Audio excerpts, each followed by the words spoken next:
at the end of well, at the end of this webinar, in the next few days, you will find all the recorded activity in the web page of iPlanta webinars, the recorded and the PDF of today's presentation. So if somebody will not be able to follow directly this seminar today, in any case, it will be available on the web page. Okay, I stop here and I give the floor to Salvatore for chairing and starting this section. Thank you, everybody. Thank you very much, Bruno. I hope you can hear me well. I had a last minute problem, so I'm in somebody else's office. Hope that connection will work anyway.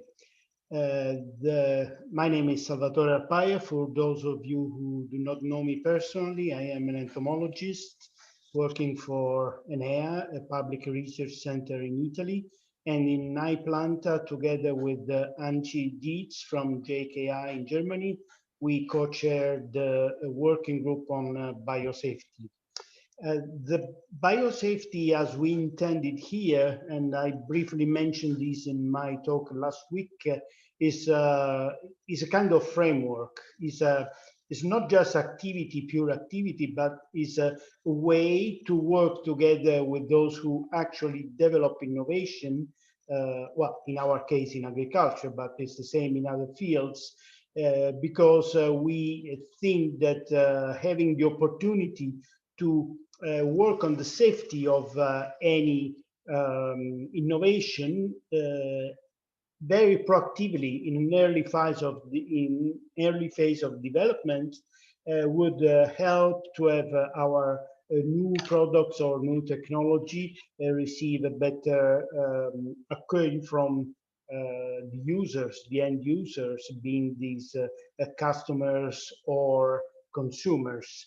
So with this idea in mind, we decided to dedicate a part of our webinar to some specific aspects of biosafety for RNAi developed products.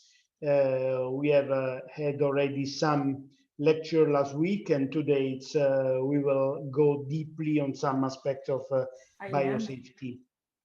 Actually, we would have started today with the idea of presenting the OECD document on RNAi-based pesticide that, to our knowledge, is the first official document actually tackling this issue from different angles. In fact, we will have this presentation on the OECD document in the third webinar, because there were conflicting duties for our colleague from USDA. However, there is probably some of you have already seen, because it's on the web for more than 1 month now, and it is a very comprehensive document going from the basic biosafety question to the issue related to different possible formulation of sprayable RNAi.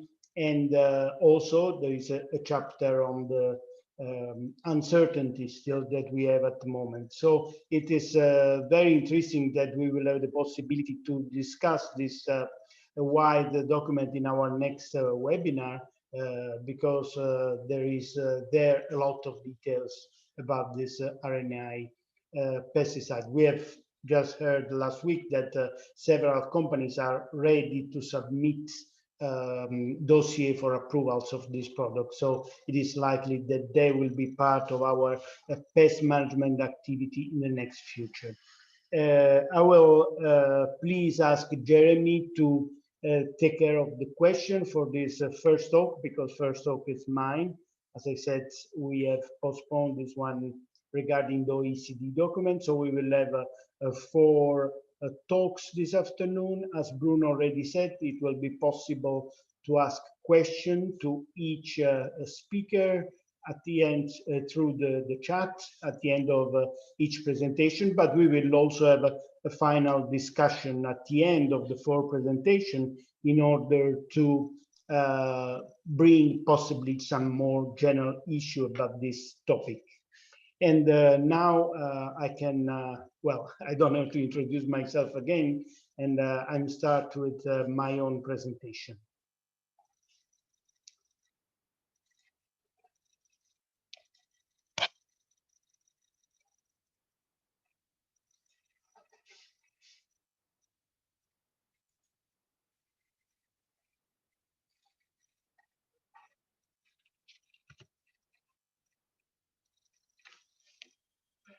Well, as I suspected, it's yeah, it's pretty slow, the connection, but anyway, I should be able to go through slowly. Oh, by the way, I warn you, I don't want to take the 40 minutes. You see 40 minutes on the program because, as I said, there were scheduled 2 presentations. I will take less of that time, so there will be more chances to discuss. Just a few words, as I said before, this is the headquarter of Rna in Rome, and we have a group division to which I belong, which deals with biopesticides used for agriculture.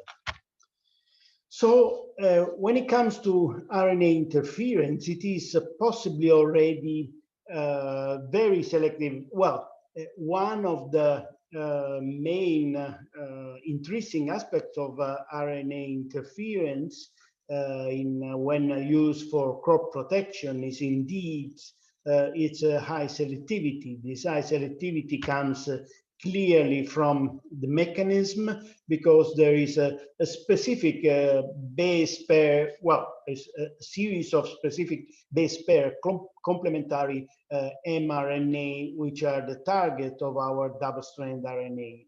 So this is a great opportunity in the phase of designing new double-strand RNA to be as specific as possible. So have a preliminary screening of possible non-target effects or effects on non-target organisms.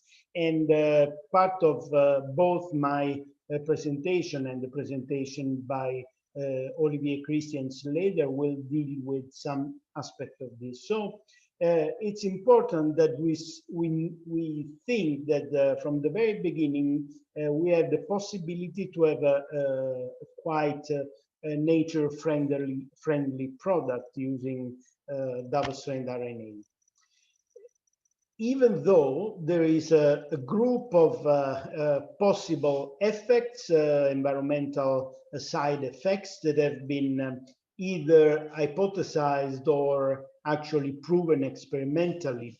We can group this effect in sequence-dependent effects or sequence-independent effects. Sequence-dependent effects will be dealt in details by Olivier later on, but we can actually open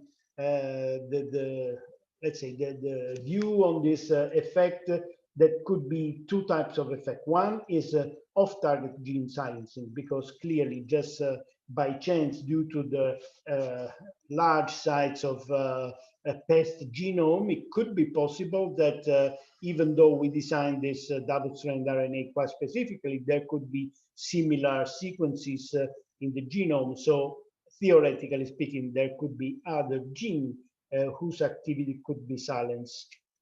And the same target sequence, this could be also present in non-target organisms, especially when the target are genes that are highly conserved in nature. So these are type of effect that could occur.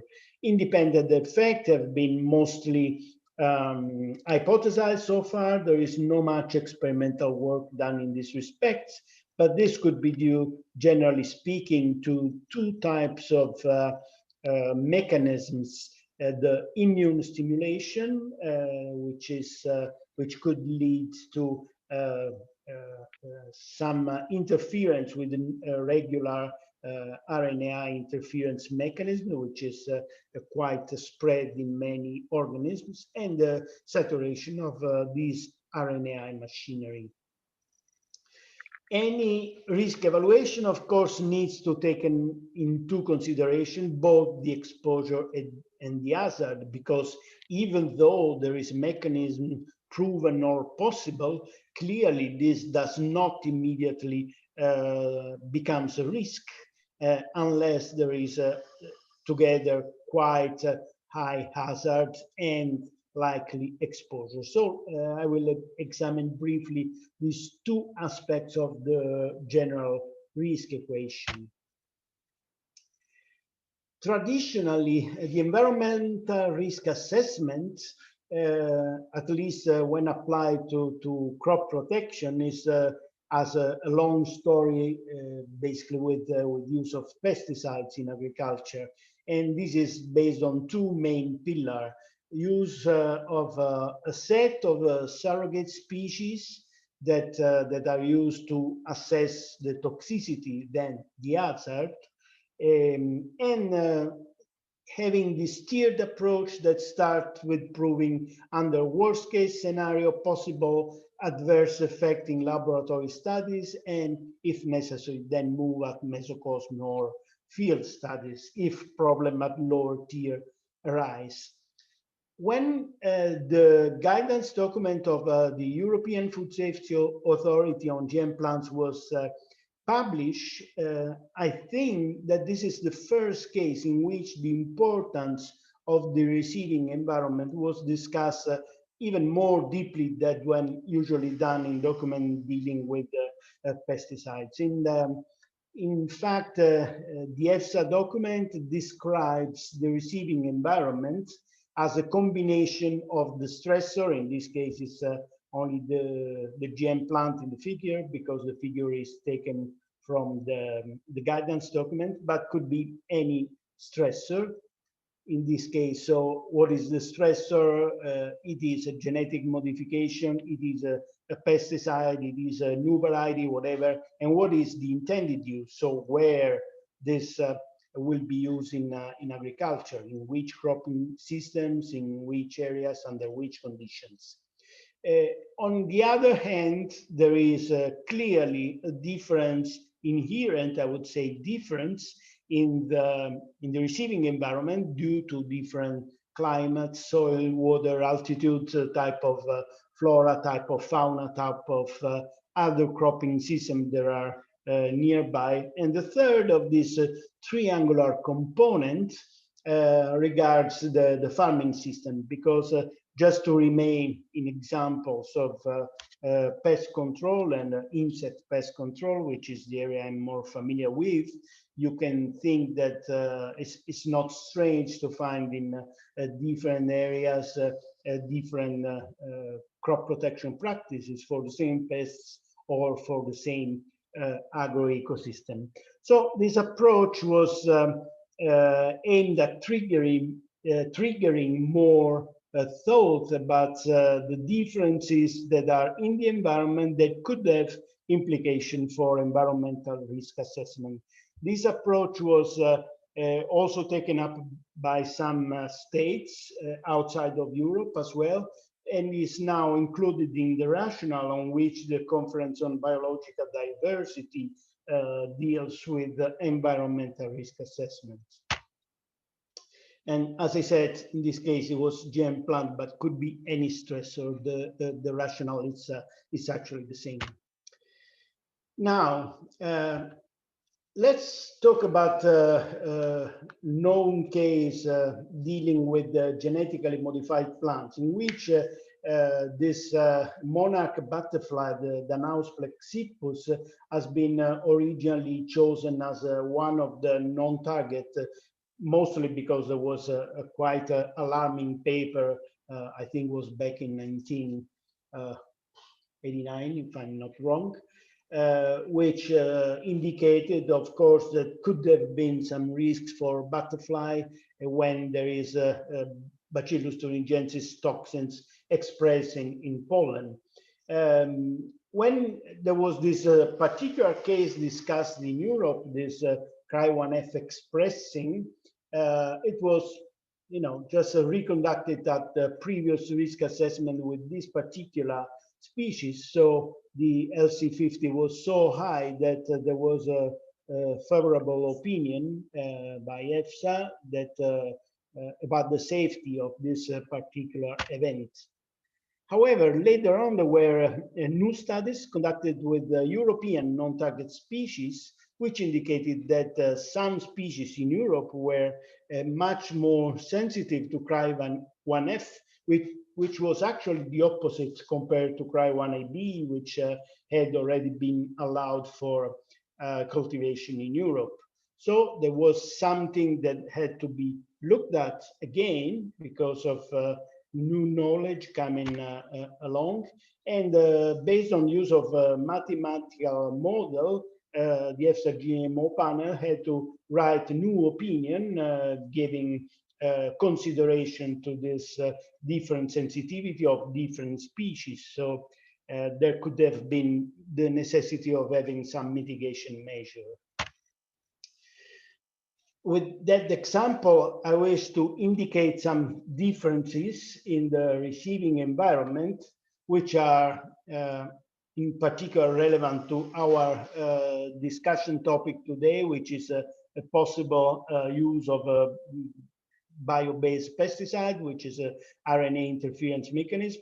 On the left-hand side, we see the current division of Europe when it comes to the authorization procedure for pesticides. So if there would be any new proposal for having RNAi pesticides, it should consider these three different possibilities: the Northern Europe, the Central Europe, and the Mediterranean, which of course are quite different. It's useless to spend time in indicating why. But also there are additional differences in the possible receiving environment, since I'm talking in this case of an insecticide. And the first clear-cut differences between zones is, for instance, what type of pests are there. This second, the one on the right, the second drawing, regards Mace pests and the three main pests. So the Diabrotica, the western core rootworm, which is represented here by the empty circles. So as you can see, we have quite a specific distribution. It started from Central Eastern Europe, even though now it's moving towards west, and in the Po Valley, for instance, in Italy, we have quite some problem. It's moving to France as well. Instead, if you think about the European core borer, is now present wherever maize is cultivated in Europe. It's even appearing in Sweden, where the cultivation of maize is quite recent. And another borer, so the Sesamia with the black closed circles, is instead limited to the Mediterranean area because of climatic conditions. So it's clear that when we look at an integrated pest management, which is the only way now pest management should be conducted in Europe, there is clearly a difference in the receiving environment due to different things: the biology, the climate, the legislation that should be considered when we try to do any environmental risk assessment for a new product. Well, I will not go in any more details, but there is a recent review I just wrote about the receiving environment, which may be of interest for some of you. So one important component in this framework when we do environmental risk assessment is how to select the organism. Clearly, it's impossible, it's not feasible, it's not even necessary using an enormous number of non-target organisms before deciding about the safety. But the current trends in Europe, not just on the in the area of pesticides or GM plants, but also for plant health and other issues, is try to look at the main functional groups that exist and are active in agroecosystem, not because we want well, give a rank to species and only those that are useful to humans are worthwhile. But clearly, it's an important way to ensure that the agriculture, the ecology of the agroecosystem is not harmed, at least no more than what the agriculture per se does. So trying to keep into consideration all different functional groups that exist in agriculture, then make a selection within each of these functional groups of one or a few species. For instance, for GM crop, the indication is one species for each functional group to be assessed for non-target effects, possible non-target effects. And there are already examples in the literature why it is important to really consider the receiving environment. In this paper by Lazebnik et al., the selection procedure, this newly proposed selection procedure was adopted for doing an exam of the Pareto agroecosystem. It was clear that aphids can represent a non-target herbivore, which is so widespread that it's clear that represent a very good focal species for every part of Europe.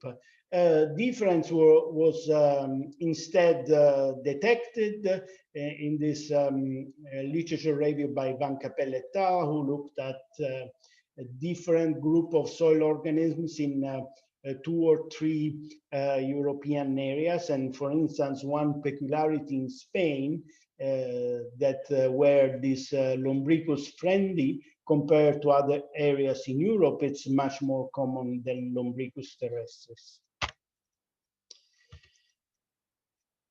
Now, it's not just try to understand what are the organisms that are in a certain area, but also try to understand the agricultural activities that are run on a certain area.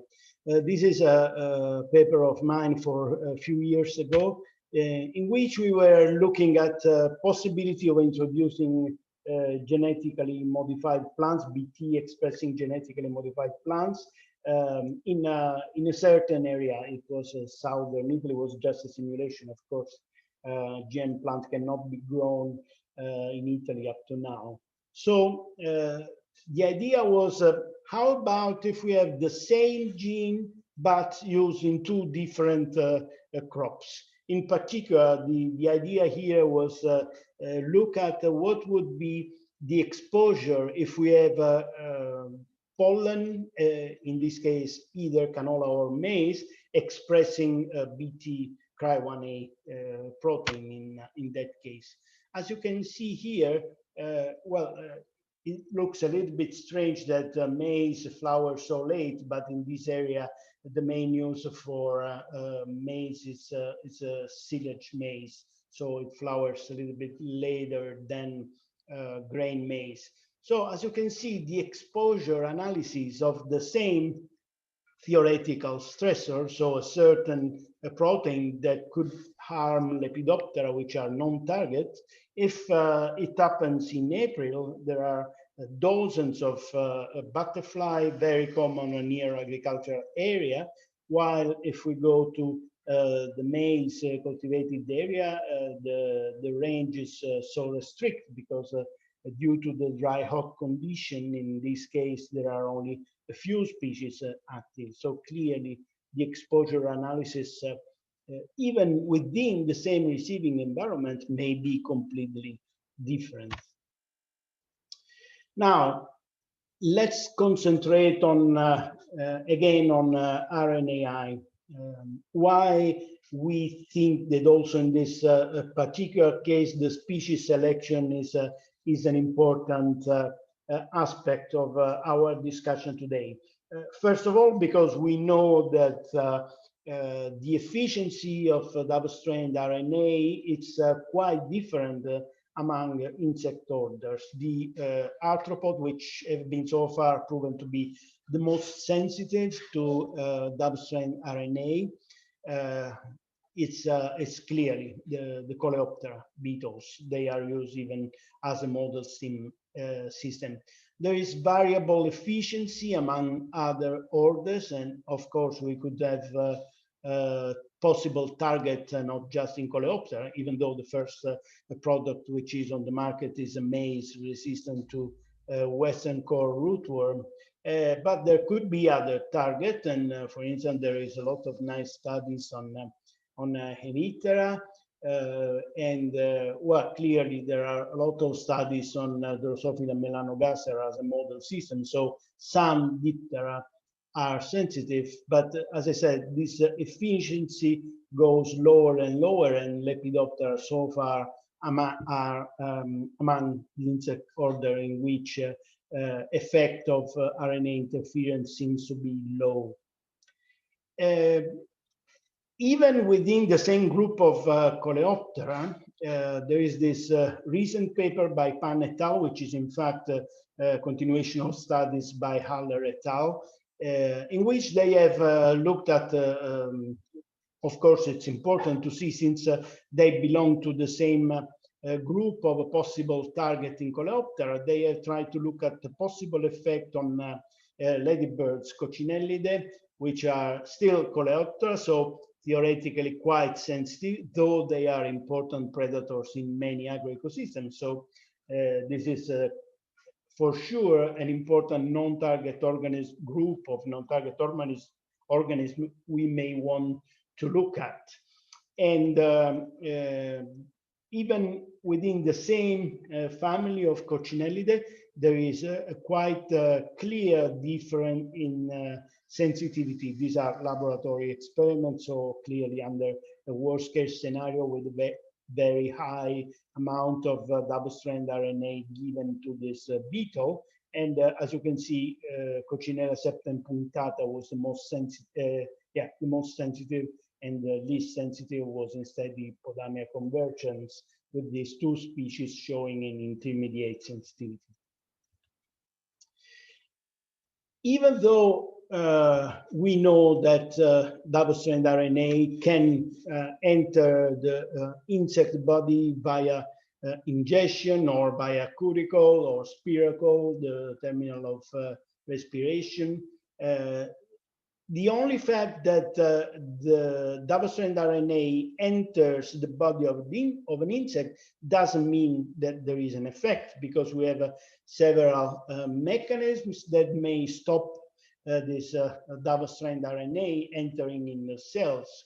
First of all, we have, well, there are several mechanisms of extracellular stability, but first of all, for sure, we have the saliva, and this is an important part of the process, because we know that in the saliva there are many nucleases which may inactivate double-strand RNA, and this has been proven in different species, and most commonly in sap feeders, which are an important target of double-strand RNA, and but they do have usually this type of enzymes in the saliva that may impair the activity of the double-strand RNA. But also we have in the midgut and the hemolymph additional possibility of specific nucleases which can deactivate the double-strand RNA. So as I said before, ingestion or penetration doesn't mean an effect.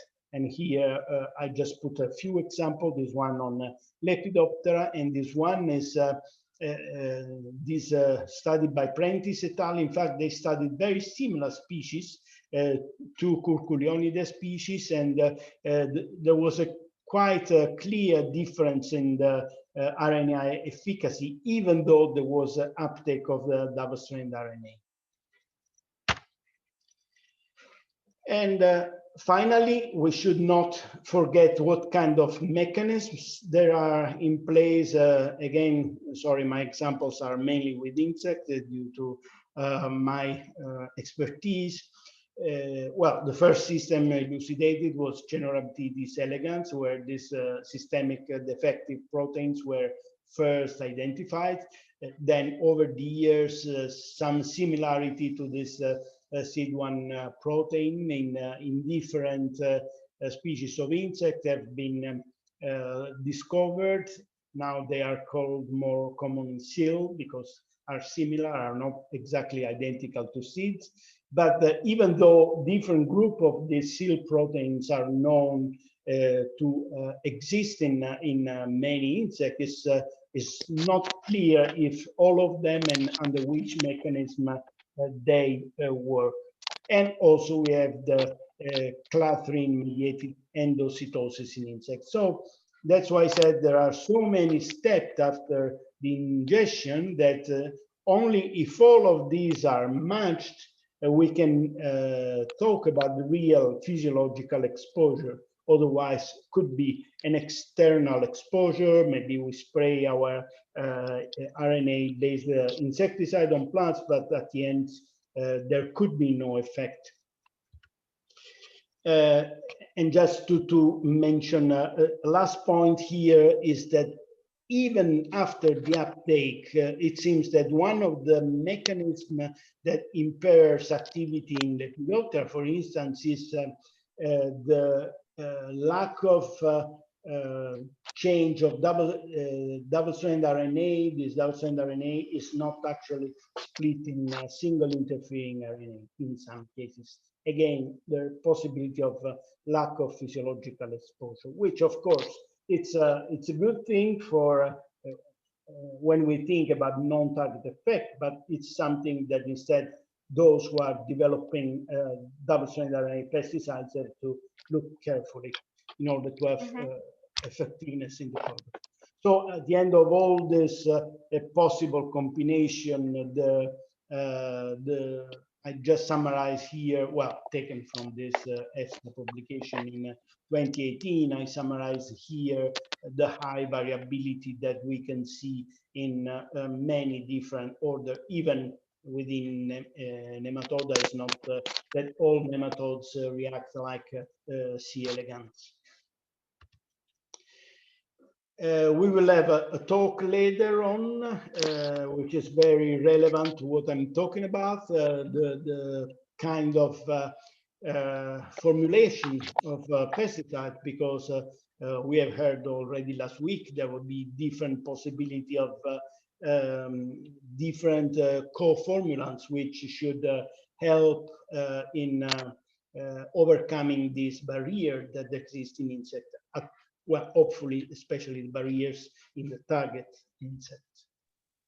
And the number of genes which has been the target so far is it's increasing every day. This is an old paper. This table only deals with the genes in Coleoptera, but the point I want to bring about is that some of these mechanisms of action are completely new for pest management activity. So that's why this is another important thing that we should keep in mind when we think about assessing the effects of double-strand RNA on target and non-target. So the route of exposure is very relevant because laboratory studies may give different results if there is a ingestion, because as I said before, there could be proteases compared to ingestion and injection. The range of mode of action may suggest particular type of bioassays studies.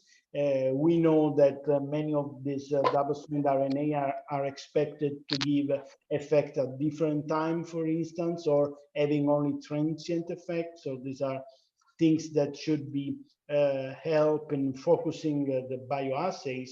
And in some cases, we may need to use this RNAi interference in plants. In this particular case, I had in mind and not insect resistance, but for instance, resistant to fungi through the modification of membrane surface proteins. In that case, it's clear that this type of tests can be done in planta in order to figure out how non-target organisms could impact with this difference in plant cells. And finally, as I said, there is so far hypothesized, there have been these two possibilities, immune stimulation, which we know exists. There is this work, for instance, which has highlighted one, well, it's a specific mechanism, but not related to the sequence of double-strand RNA. But this triggers responses, for instance, in honeybees and bumblebees. And this saturation of RNAi machinery, which is known to be possible in experiment with mammals, but to the best of my knowledge, there has been no report in invertebrates. And I think a good link with the next talk would be just to recall quickly this experiment by Nunes et al. Done with honeybees, in which there were different experiments done with different stages of the honeybee, prepupae, larvae, adults, and different doses of double-stranded RNA as well. And the outcome of this experiment is that indeed they did see many genes upregulated or downregulated, and they were assayed with the double-stranded RNA, which has no target whatsoever in honeybees, because in this case was a double-stranded RNA against green fluorescent protein, even though when the experiment was repeated, only a few genes were the same. So it's clear that ingesting double-stranded RNA may bring out some effects, but the biological meaning of these effects need to be elucidated case by case. So it's not saying that there is any upregulation or downregulation, that there is any physiological adverse effects. And I think more on this will be given in the next presentation. I haven't checked my own timing. I suppose I did not went too much ahead, but I knew I had a lot of time because of the postponing of one of the talk. Thank you very much for your attention. Thank you, Salvatore. Yeah, thanks, Salvatore. At the moment, there are no questions for you. Maybe you'd just like to move on to the next talk. Okay, very good. So next talk is given by Olivier Christians from Ghent University, and again is dealing with non-target organism, and the title is Role of Bioinformatics, Specificity and Off-Target Selection of Non-Target Organisms. Olivier, the floor is yours. I'm going to share my slides. Yeah.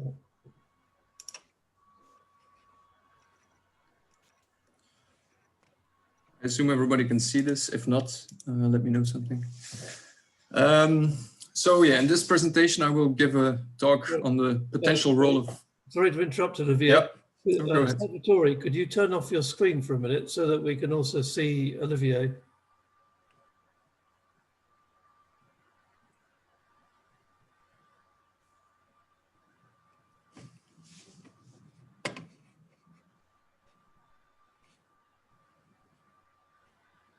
Because otherwise we see Salvatore while you're talking, Olivier, which is not quite right. If you just turn off the video cam, that's it. Now, hopefully we can see. Is your video? Yeah, it must be on. Mine is on, yes. Yeah. Okay. Let's see what happens. Okay, go ahead. Okay. So I will give a little talk on the potential role of bioinformatics in risk assessment of RNAi products. I'll talk about the potential, some of the limitations, and also go a little bit into detail on specificity of RNAi, maybe at the molecular level more. I also briefly touch on the selection of non-target organisms, although Salvatore already talked about this more in detail. So as we've heard already before, RNAi is based on, at least the active molecule, dsRNA is a natural molecule, ubiquitously present in nature, and has a relatively short persistence in the environment. It can be designed to be highly species selective. I'll give you some examples of that later as well. So in theory, we have a very, very promising new technology. However, adverse effects on non-target organisms cannot be excluded beforehand. So as Salvatore already indicated, you could more or less divide this into sequence-related effects or sequence-unrelated effects. In this presentation, I will focus on the sequence-related ones. So meaning actually gene silencing in non-target organisms. Very often when this is mentioned, people think about gene silencing of the homologous target. The homologous gene is often the one being looked at. But actually, as Salvatore already indicated, could happen theoretically in any gene in the genome. Any potential gene could be silenced due to a sequence homology with the dsRNA that you are exposing your non-target to. And in this story, as we'll see in the next few slides as well, the dsRNA design is very crucial. So in the end, you want to develop a dsRNA which targets your pest insect, in this case, here the colorated potato beetle, as you can see, and which is not harmful, which does not cause any adverse effects on non-target species, including beneficial species such as predators and pollinators. So one of the questions that often comes up is how specific is RNAi at the molecular level then? It's a bit of a difficult question to answer because there's no clear consensus yet. There are some differing opinions in the field of vertebrates, but definitely in invertebrates and insects in specific. There's no clear consensus yet. There is a potential that some mismatches could be allowed between siRNAs and messenger RNAs and still lead to a successful gene silencing. Could be linked or could be based on the location of the mismatch and the siRNA or the type of mismatch. There is some evidence or some research done in vertebrates, as you can see here. This is an example of a paper from the vertebrate field. But in invertebrates, the amount of data we have published is really not enough to draw any firm conclusions or to really define clear rules of the minimum necessary identity requirements for these siRNAs. There are, however, some papers that really give us some indications of how specific it is. One of them is the 2013 Bachmann et al. Paper. Here, they were looking at the activity spectrum of the DV-SNF7 dsRNA. So this is the dsRNA that is introduced in this corn plant, the MON84711. And they were testing, one of the experiments that they did, they were testing this DV-SNF7 dsRNA in a very closely related species, the colorated potato beetle. And these two species, they belong to the same family of beetles. So they both belong to the Chrysomelidae beetles. And they could see for SNF7 dsRNA that there was no cross-reactivity between these two species. So Western cone rootworm specific dsRNA did not cause any mortality in the colorated potato beetle and vice versa. However, a few years ago, they also did a similar work or similar experiments using another gene, the V80Pase A gene, which is much more conserved gene, much more higher sequence homology throughout the insect world, actually. And there they could see this cross-reactivity. So the double-stranded RNA specifically targeting the V80Pase A gene in Western cone rootworm had mortality effects on CPB and vice versa. So these two experiments actually show you that RNAi has a potential for a very high specificity or selectivity, but it really depends on your dsRNA design, on your target gene choice, the region of the target gene, etc.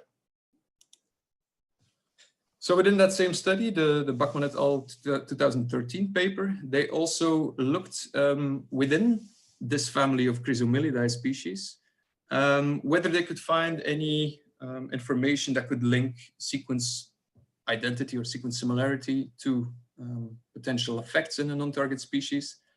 And they found 3 species where complete 21 nucleotide matches were present, and 2 species where no such matches were present. So I think the maximum match in one of these was 19 nucleotides and another one 18 nucleotides. And they fed the Western cone rootworm specific dsRNA to these species, and they found that in those species which actually had a 21 nucleotide match between the SNF7 and the homologous SNF7 in the non-target species, there was a clear effect at the level of mortality. So there was a high mortality. And in the 2 species that did not have a full 21 nucleotide match, there was no effect on mortality. So it's difficult to really conclude here that a 21 nucleotide match is the minimum requirement, but it does show you that there is a potential here with using this technology to create very highly selective pesticides.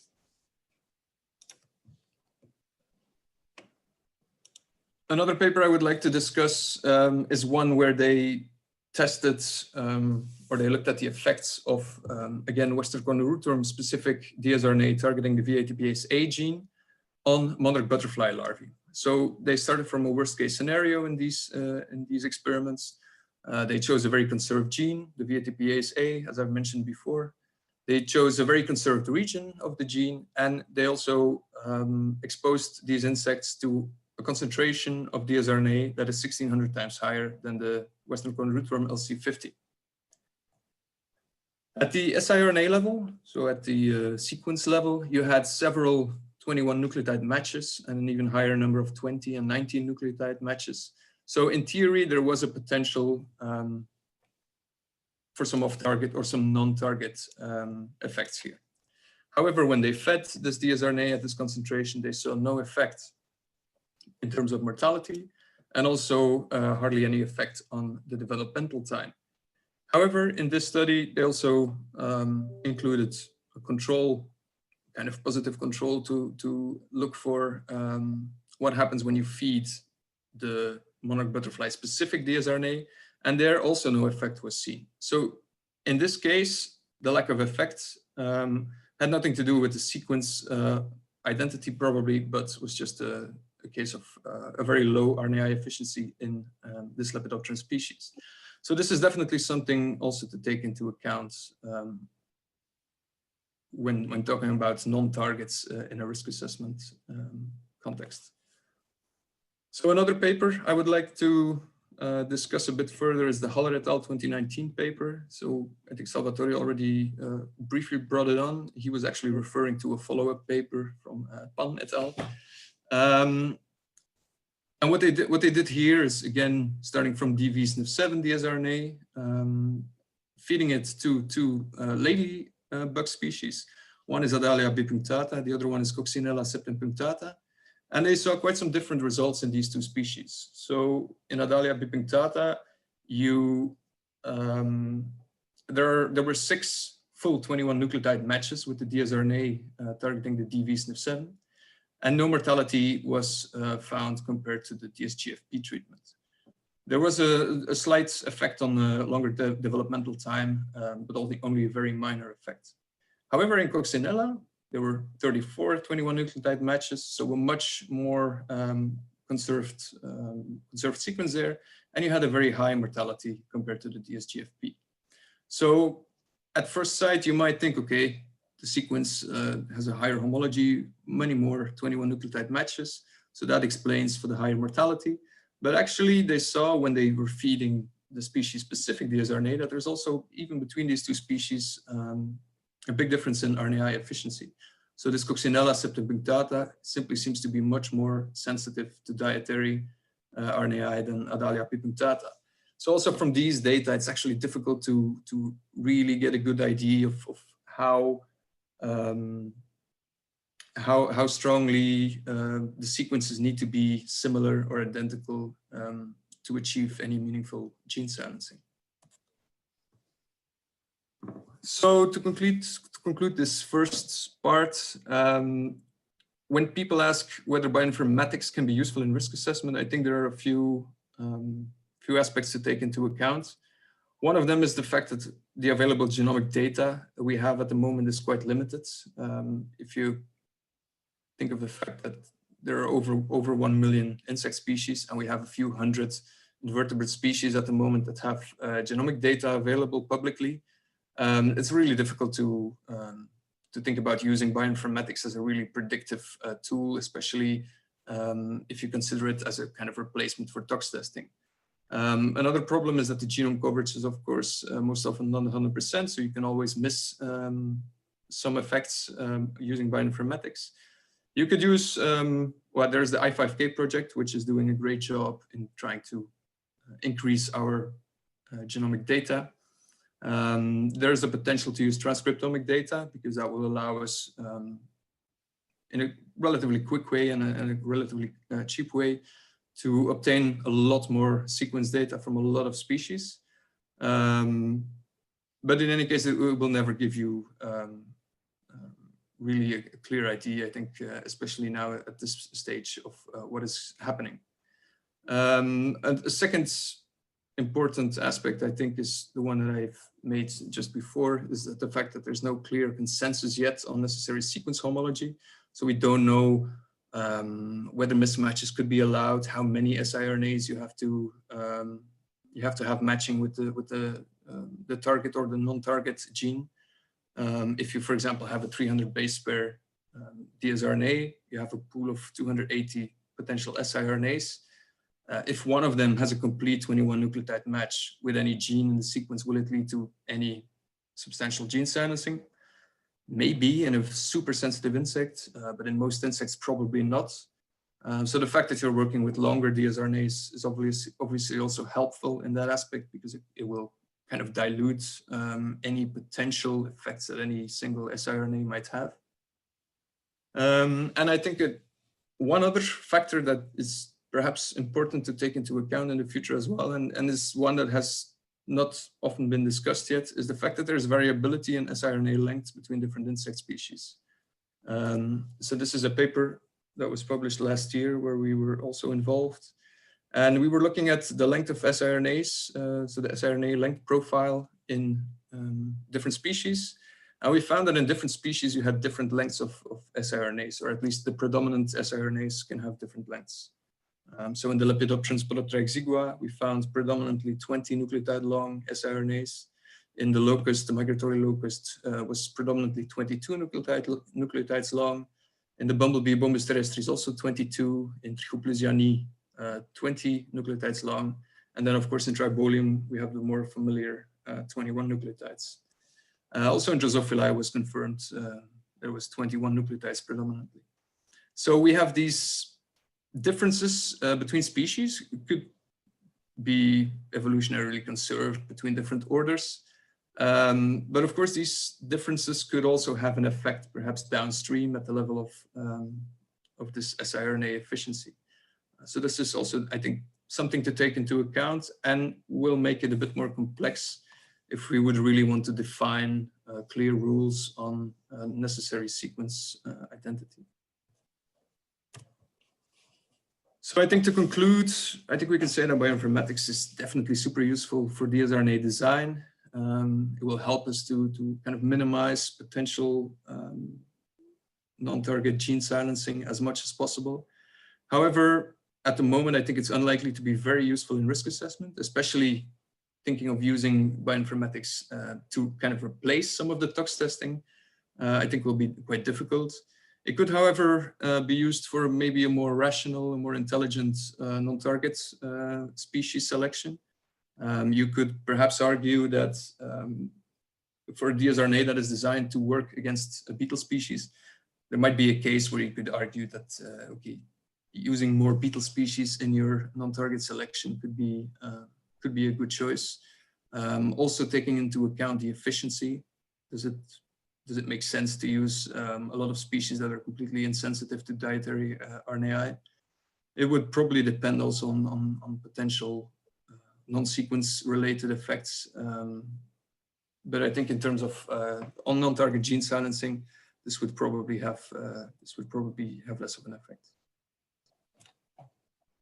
So this was the first part of the presentation. In the second part, I'll give a few more slides on some of the work we've done in our lab in this context. So this was work done by Dr. Nathalie Castellanos in her PhD thesis. This was a collaboration with the lab of Professor Eugenio Oliveira from Federal University of Viçosa in Brazil. And she was looking at different control methods for Eschistus heros, which is a very important insect pest on soybean in South America. And she was looking at biological control on the one hand, using an egg parasitoid Tilenomus podisi. And in our lab, she was looking at the potential to use RNAi as a control tool against this stingbug pest. And in a final chapter, we wanted to combine both, or not really combine, but look at the complementarity of both methods. And we wanted to test whether this dsRNA that is specific for Eschistus heros could have an effect on this parasitoid wasp. So the main experiment, the first experiment that we did was a feeding bioassay where we mixed the dsRNA, different controls with sugar water and fed these to adult wasps. We had a few positive controls, one containing a pesticide, also one containing no sugar water. We had negative controls, DSGFP and water mixed with the sucrose. And then we had a treatment where we fed these parasitoid wasps with specific dsRNA targeting the VATPase A gene and actin-2. And we wanted to do this to make sure that this wasp was, first of all, sensitive to dietary uptake of dsRNA, because if this was not the case, then all the other experiments would have no points anyway. But this proved to be the case, so they were relatively sensitive. We had 80% mortality. It was a high dose, however, so it's 1,000 nanograms per microliter concentration, because we wanted to start from a kind of worst case scenario. But the same dose was used for the Ischistus-specific dsRNA targeting the same genes, the homologous genes in Ischistus. And this had no effect on mortality in the parasitoid wasp. So besides mortality, we also looked at some sublethal effects, mostly effects parameters that have to do with parasitoid capacity or parasitizing capacity. So one is the number of parasitized eggs per female. The other one was emergence percentage for offspring. And the other one, and the third one was the sex ratio of the offspring. And in none of these, we saw any effects from after feeding the Ischistus heros specific dsRNA for several days. Then finally, we wanted to link these phenotypic data also with some sequence data. So we cut the dsRNA, bioinformatically cut the dsRNA targeting these Ischistus heros genes in the whole pool of potential siRNAs, blasted these against the transcriptome, looked at a large number of potential off-target genes. So we found several genes that had 17, 18, 19, 20 nucleotide matches with these dsRNAs. And we listed these genes. We made a selection of the genes that we thought were most likely to be at risk for potential gene silencing. And you can see them here. So several of these genes had several 17, 18, 19, even 20 nucleotide matches. And the goal here was to look at the effects on the transcript level, on the messenger RNA level, after several days of feeding on these dsRNAs. And in none of the selected genes, we could see any meaningful or any statistically relevant gene silencing. So even despite several 18, 19, 20 nucleotide matches being present, there was no effect that we could observe. So yeah, last one, we also did some experiments on the larvae. So the previous data, the previous experiments were all done on adults. But we actually saw, well, we know that sting bugs have the potential for parental RNAi. So if you inject females, you can actually target the offspring. So there is definitely uptake into the ovaries or the eggs in the female. So we also wanted to look at whether just soaking the eggs in dsRNA could lead to uptake. We have some evidence for that, although it is a PCR method, so it's always there's always the slight risk of contamination, even though we've done our best to eliminate this possibility. But in any case, we thought it useful to look at the larval instars as well. And also there, we could not see any effect in terms of emergence rate, developmental time, or the sexual rate of this next generation of this offspring. So I think as conclusions, we can say that both Ischistus heros specific dsRNAs had no observable effect on the egg parasitoids, not in terms of mortality, also not in terms of sublethal effects. And despite several 17, 18, 19, 20 nucleotide matches between these dsRNAs and several of the genes in the transcriptome of Telenomus bodisi, there was no observable gene silencing in any of these genes. And I think similar investigations in other species, species from different orders, could perhaps in the future give us more information on these kind of links between sequence homology and potential effects at the phenotypic level. So with this, I would like to thank you for your attention, and if if there are any questions, feel free to ask. Thank you very much, Olivier. I do have a question, if I may. I don't see other before me in the chat, so I go ahead in the meanwhile. The question is regarding this last experiment that you just showed. So since there was this sequence homology, do you think there is any physiological effect after, well, either injection? In one case we injected, so we know that outside RNA is in there. Is there any clue what physiological mechanism, or is just that this specific parasitoid is not sensitive?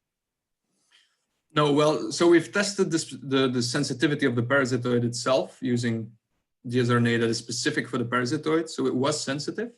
So the dietary uptake, it was a high concentration. It was 1000 nanogram per microliter. But at the same concentration that the Schistos's heros, the non-specific dsRNA, was fed, we also fed specific, and it had a clear effect. So we had 80% mortality when feeding this dsRNA. So it just seems to be the case that despite all these 17, 18, 19, 20 nucleotide matches, there was simply no effect. So of course, if you have, I mean, these dsRNAs are 300-400 base pairs long. So it means you have 300-400 different siRNAs. And if some of them might have some high degree of similarity, it might not be enough to have any meaningful effects. But yeah, it could also be different, of course, in other species that are more sensitive. So in some beetle species, it might be enough if you have one siRNA that is 20 base pairs, that matches for 20 base pairs. I think those are things we have to perhaps look into a bit further as well. There are two questions at the moment. The first one is, well, it's a request of clarification more than a question. Can you please repeat the effect on the offspring? So on the offspring, so we looked at different parameters here as well. Emergence rate. So the exposure happened within the egg. So emergence rate was an important aspect that we wanted to look at. Developmental time, also there, no effect between our controls, the DSGFB and the Schistos's heros specific dsRNA. And also the same for the sexual rate. But in this case, so for the larvae, we also saw no effect when the TP specific was injected in the female Schistos's. So. Okay. Next question comes from Turkey. In Implanta RNAi, does the length of intron in binary vector also affect RNAi efficiency? And what is the ideal length of an intron? To be honest, I don't know if this would affect the RNAi efficacy in insects. Yeah, I don't know. There could be some data on this, but now out of the top of my head, I can't give an answer on this. Yeah, no, I can remember any either. And a last one at the moment is which exons of gene is best to design double-strand RNA? Also there, I think there's, I don't know if there's a clear-cut answer for this. There are some studies in which people have targeted 3' or 5' UTR region, which seem to have better effects than the coding region. In some other papers, it was the other way around. So I think it could depend on the sequence or the gene itself. Could be gene specific. I don't know.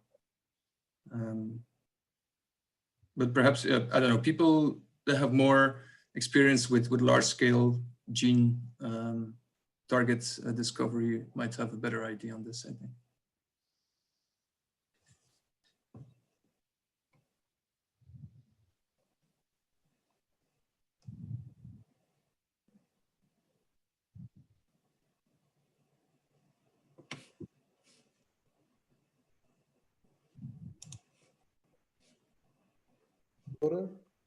There are several questions, other questions, for example. Salvatore, are you still there? Have we lost Salvatore? Oh. I don't know. Yeah, well, Olivier, you can read some of the questions. There is one question from Antje. Yeah, so wait, the last one was about the length of the intron. So the next one is from Philippe Knudde. From a risk assessment perspective, what level of NTO activity could be acceptable? How to compare that with the alternative of a broad spectrum insecticide?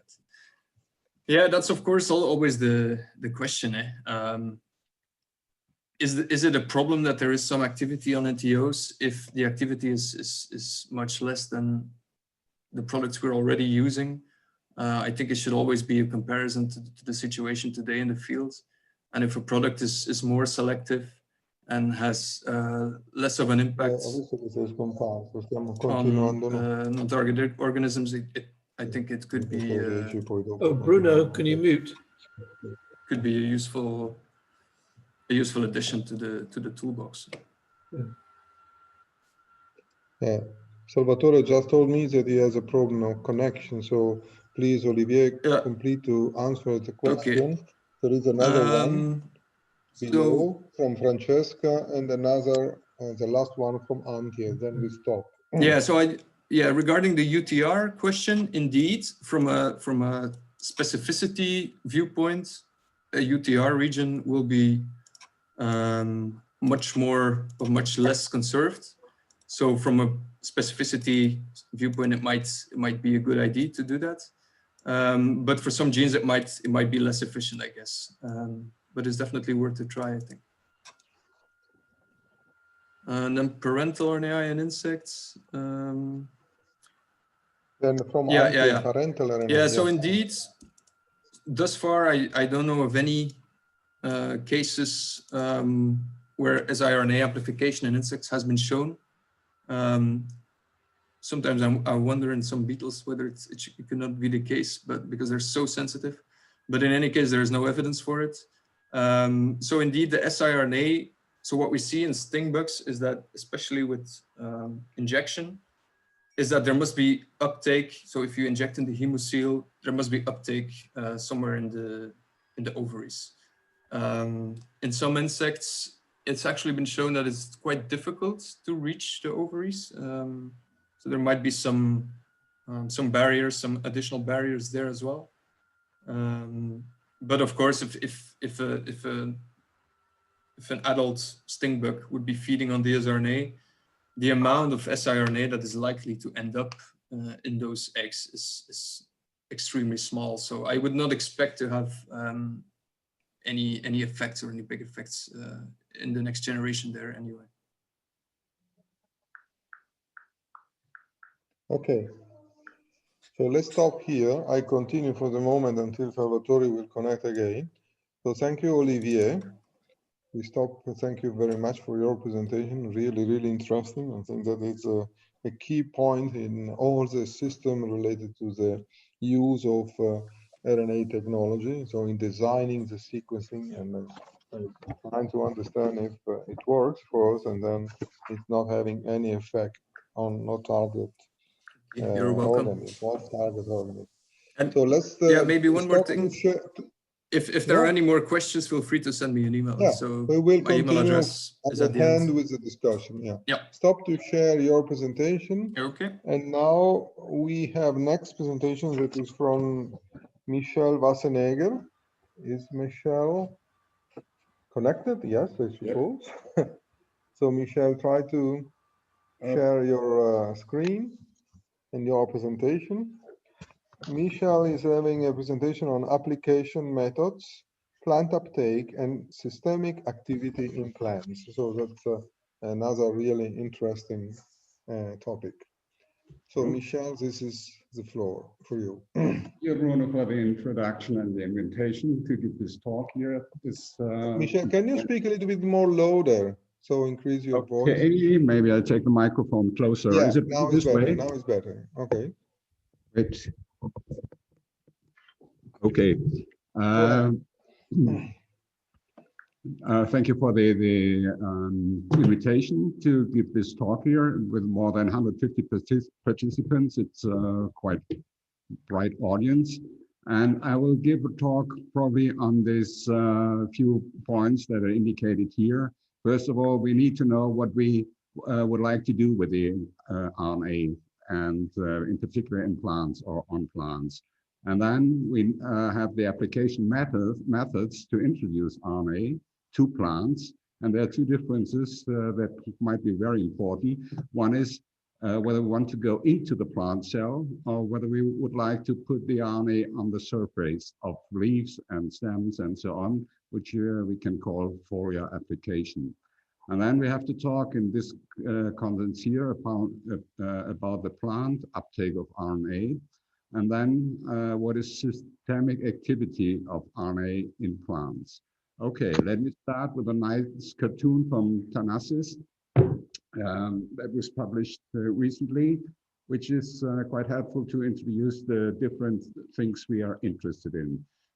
The first one maybe is not in view of applications for pests and combat pathogens, but I think this is one of the most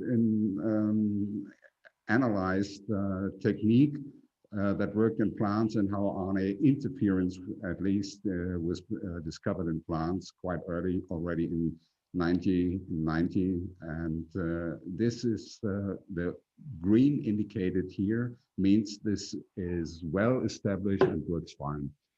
And if you would like to knock out a gene in plants, you need to get in a double-stranded RNA. Probably double-stranded RNA is better than others. If you once have it in, you have the normal way of RNA interference. I don't have to introduce it to you because it's well known. And with that, you can, of course, modify the traits of plants. The next, also well established by host-induced gene silencing, is combating or fighting against viruses. And the point here is, of course, the plant is using the plant-specific RNAi machinery, and therefore it can easily target own genes, but also the virus is fully dependent on the plant here, and is therefore also sensitive to this system. If you put in a double-stranded RNA that has complementarity or homology to the virus genome, then it will feed into this mechanism, and the virus RNA is degraded and no virus infection, provided that the double-stranded RNA or the machinery is activated before the virus comes in. The other way around is a little bit more tricky. And now we have the more problematic things.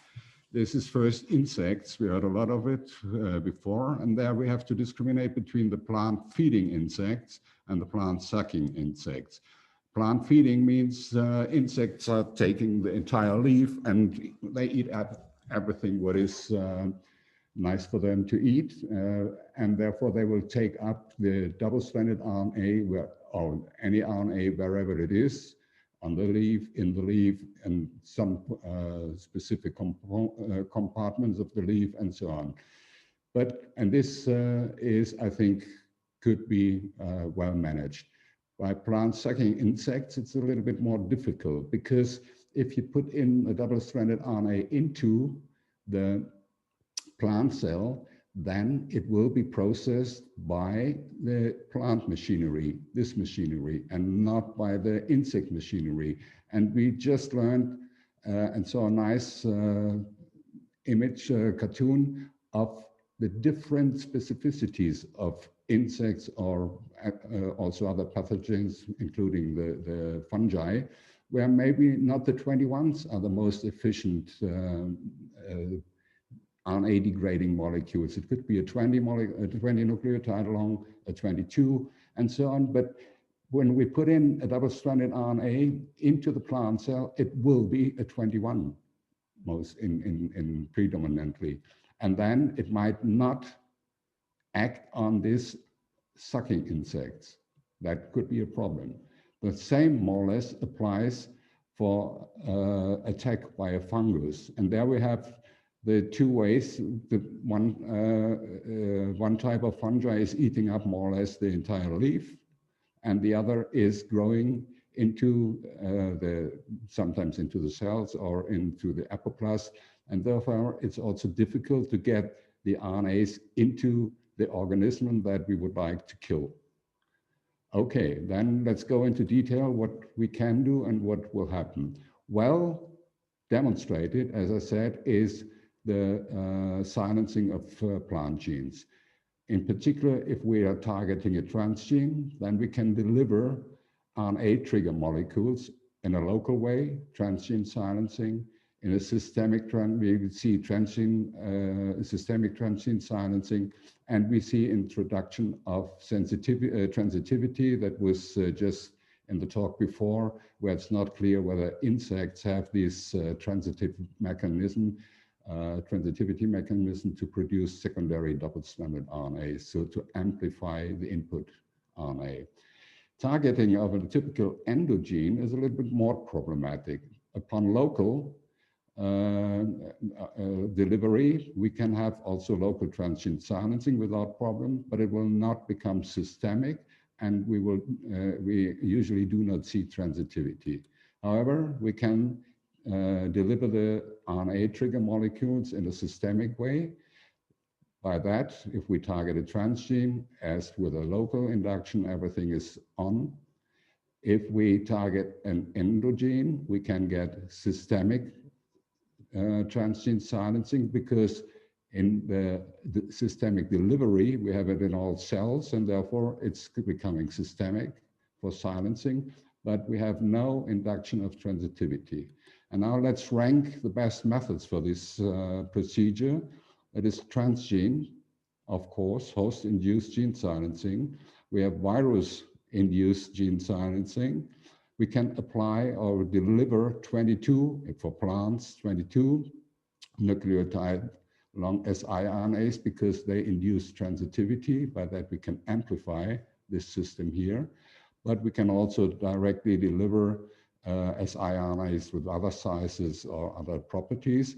And the question is whether we can deliver double-stranded RNA. We'll see later that this is maybe not so easy to do. For the virus, fighting against the virus, it's also clear we have more or less the same situation. Upon local delivery, RNA application before virus infection, we see local virus resistance. We do not see systemic virus resistance, and we may see, at least for the plant gene, if this is dealing with the plant gene, we see transitivity in the plant. RNA application post-virus infection does not result in virus resistance, not in systemic silencing, maybe in transitivity, but when the virus is already replicating, it can produce silencing suppressors, and it's fast in replication, so the RNA machinery will not succeed in getting this downregulated. This is different if we apply, again, the RNA trigger molecule in a systemic way. You have, before virus infection, you have all three on here. And if you have it after the virus infection, it's the same. The virus already is establishing everything that is necessary to be protected against the RNAi machinery, so no resistance and no systemic virus, no systemic virus resistance. And induction of transitivity may occur, but does not make sense any longer. Again, the ranking is more or less the same here. And this delivery of double-stranded RNA was, in many papers, indicated that it works fine if it was inoculated or introduced by mechanical procedures into the leaves or onto the leaves in parallel to virus inoculation. So in this way, the double-stranded RNA worked fine and resulted in a local virus resistance. And this, by the way, is of course inducing systemic resistance if the virus in the leaf where you apply the double-stranded RNA cannot propagate. Then we have the insects, and this is only in theory because there are not so many data on this, or I'm not aware of so many data. RNA application before insect attack will get, you will get local insect lethality, but no, again, no systemic. and induction of transitivity, who knows? It's not analyzed or no data available. RNA application post-insect attack is again local insect lethality because the insects may eat up the leaf on which you sprayed or where you later on introduced the RNA. And no systemic, of course, and again, also no idea about transitivity, which is also the case here and here. If you have a systemic delivery system, then you get local and systemic resistance or lethality, and even after insect attack, which is a great advantage. When you see the insects coming, you can still spray or do something to combat the insects. Here, transgenes, but no transgene constructs resulting in plant-specific double-stranded RNA processing should be used. Delivery of double-stranded RNA is preferred because, as we heard, if the insects take it up, they may better use their own RNA machinery. And with this transgene here, it might be a problem to get to avoid the processing. You will see later on, because if you put it in a plant cell, immediately it will be processed into the plant-specific RNA machinery.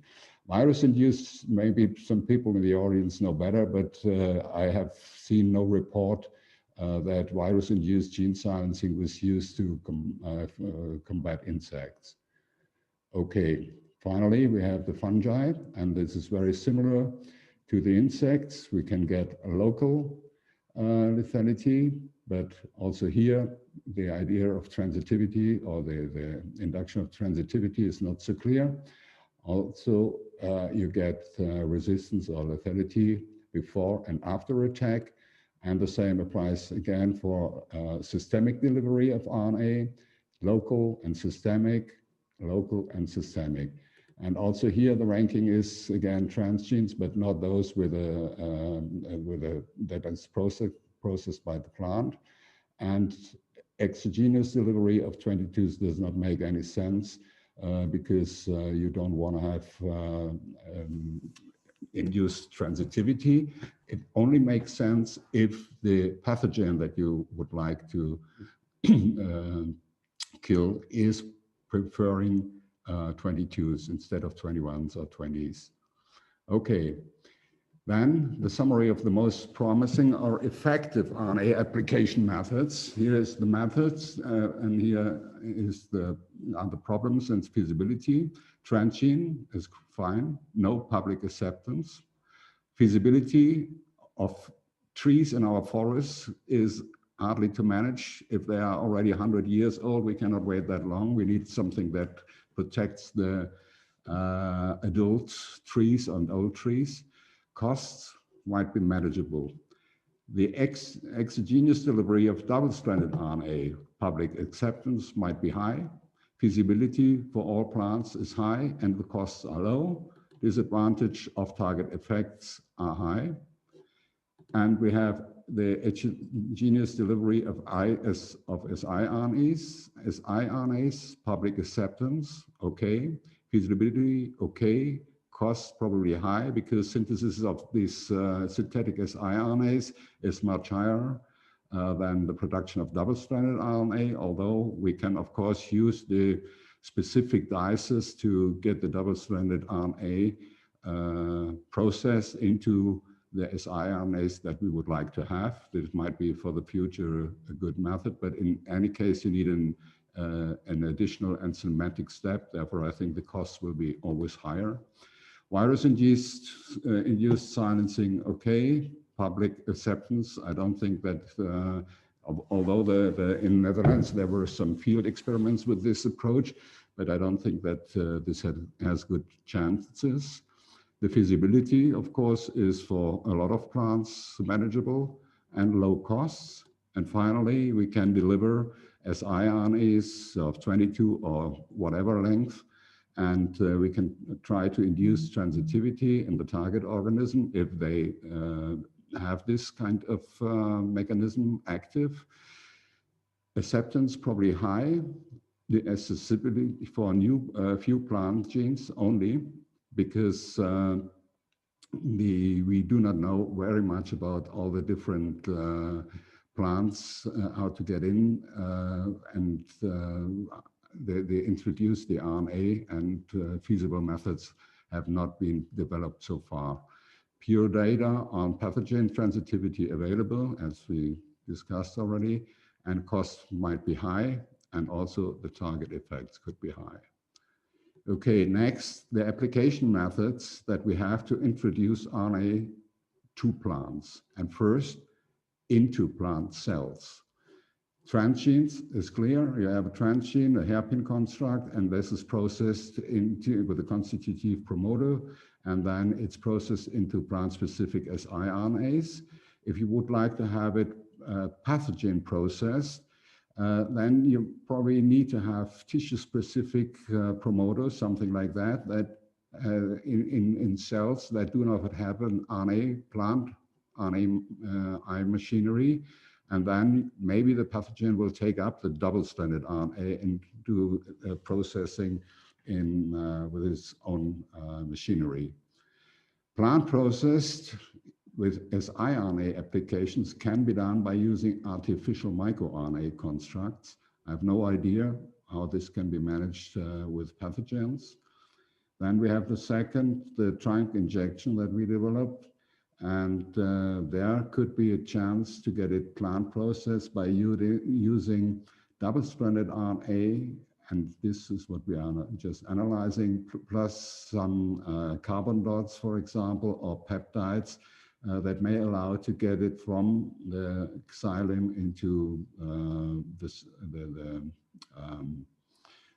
the plant cells, having an active RNAi machinery. I will go in a little bit more detail later on here. We know that this double-stranded RNA upon trunk injection without the naked one is xylem restricted, and this could be a big advantage to fight against this xylem invasive or plant-feeding pathogens. If we apply siRNAs, we can also try to get them in with some helps from carbon dots or peptides or similar.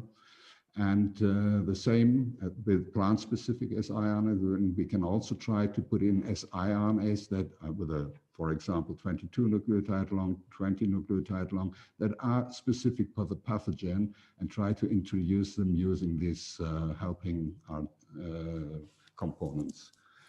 Low pressure. You have 3 more minutes. Pardon? You have 3 more minutes, please. Oh, okay, then I will hurry through with that.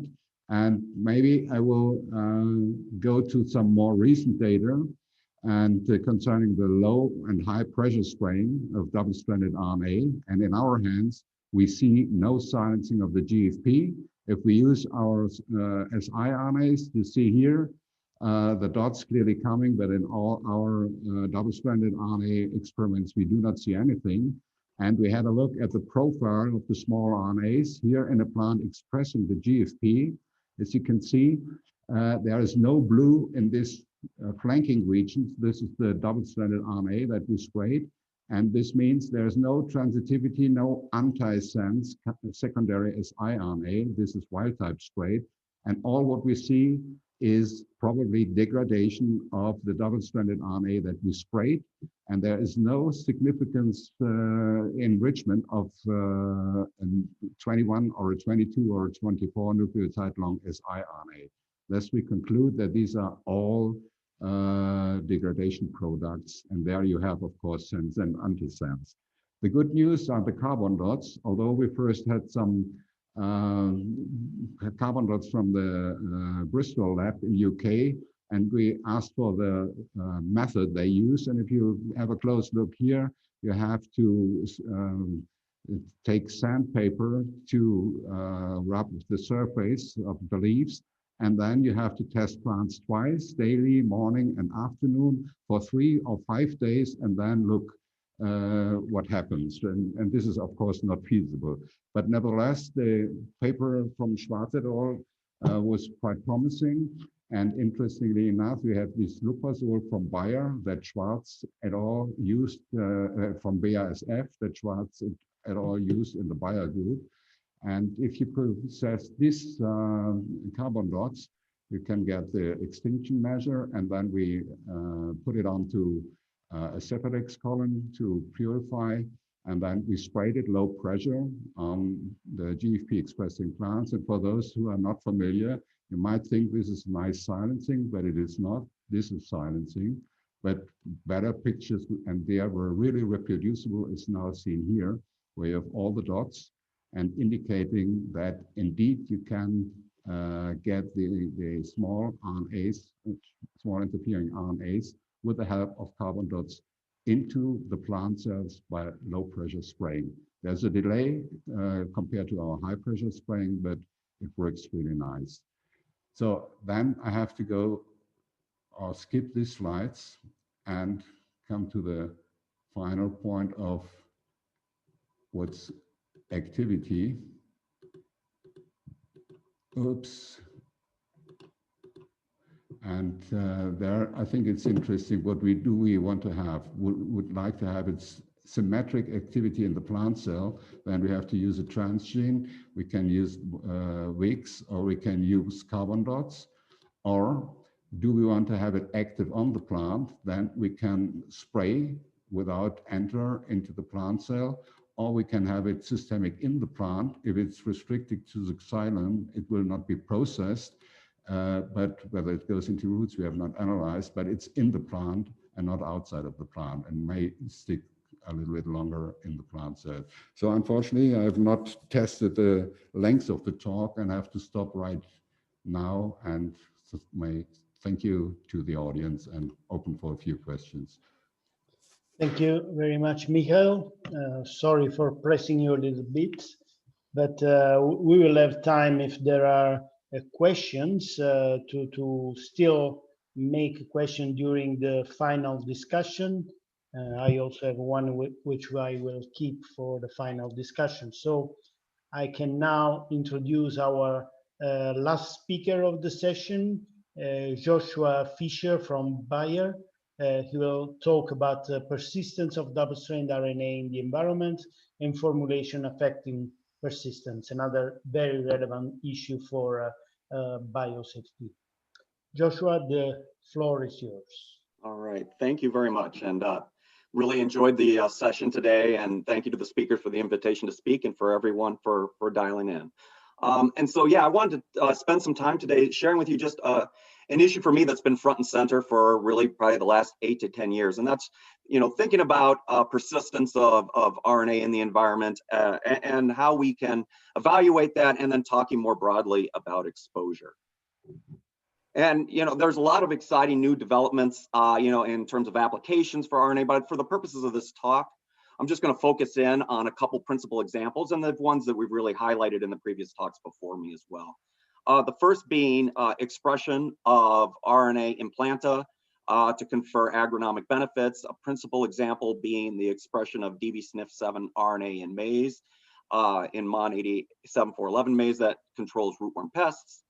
And then the other type of product class that we'll talk on quite a bit today is topical application or foliar application of RNA for a variety of benefits. And there's some commonalities as to how we think about these two product classes from an exposure assessment and an ecological risk assessment. But there's also some differences as well that we'll touch on as we go through. But in both cases, that both type of assessments do require robust quantitation of RNA in different environments, including plant tissues, soil, and aquatic environments as well. And for the variety of talk, I don't have a specific slide on this, but just to share information, the principal method that we've used for quantitation in these different tissues is the quantagene method. It's a quantitative hybridization method that helps us measure concentrations of RNA in these different environments. And then we also use biological assays as well to confirm activity where appropriate. And we'll highlight that data as it comes apart.